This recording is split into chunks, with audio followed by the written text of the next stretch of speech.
Olá! Hoje vamos mergulhar numa das lendas mais bonitas e também mais trágicas de Portugal.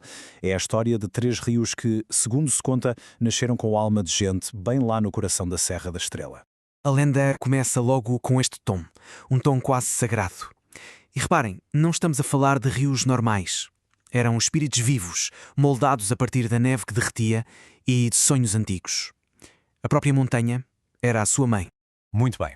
Vamos então conhecer os protagonistas desta história. Falamos de três irmãos, o Mondego, o Zézer e o Alva. E tal como acontece em tantas famílias, apesar de partilharem a mesma origem, as suas personalidades, não podiam ser mais diferentes. Primeiro, o Mondego. Ele era a personificação da força e do orgulho.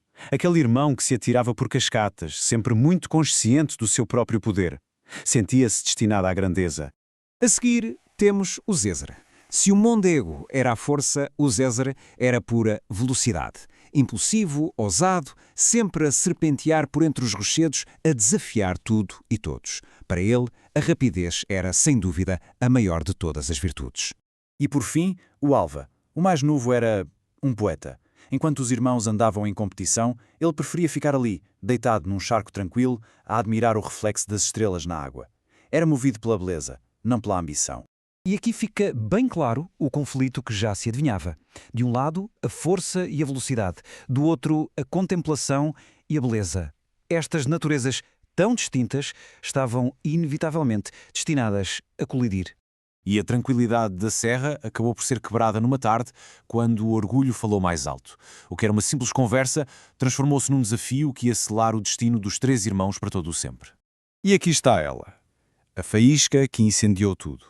O Mondego, cheio de si, declara não só a sua intenção, mas afirma que é o seu destino ser o primeiro a chegar ao grande mar.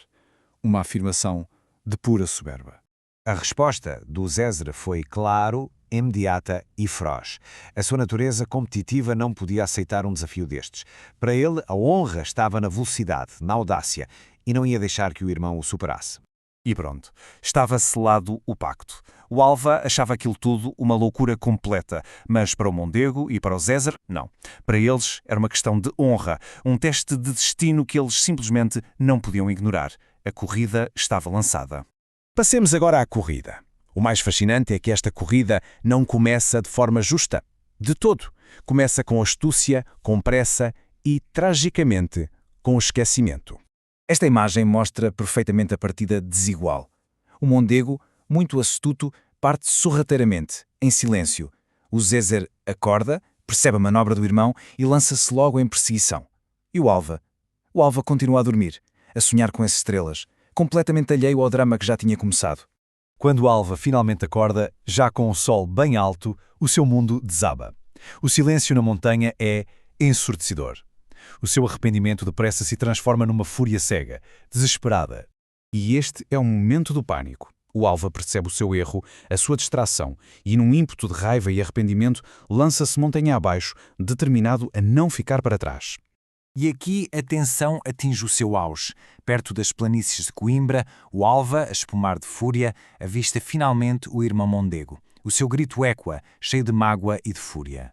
A reação do Mondego é de surpresa, mas também de calma. Ele ainda tenta apelar à razão, sem perceber a verdadeira profundidade da fúria do irmão mais novo. Mas não há como acalmar o Alva. O sentimento de traição é demasiado forte.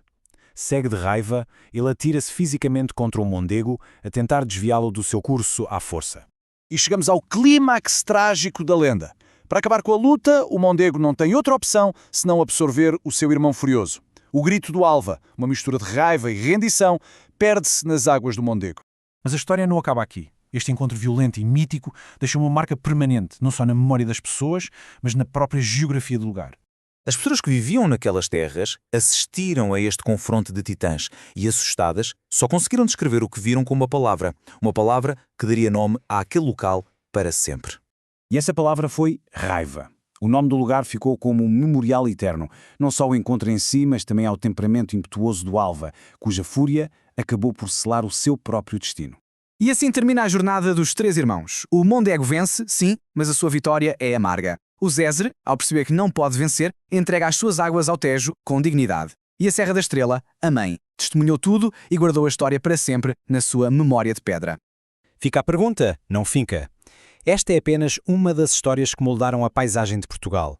Quantas outras lendas, quantas outras memórias não estarão gravadas nas pedras silenciosas da serra, só à espera de serem contadas?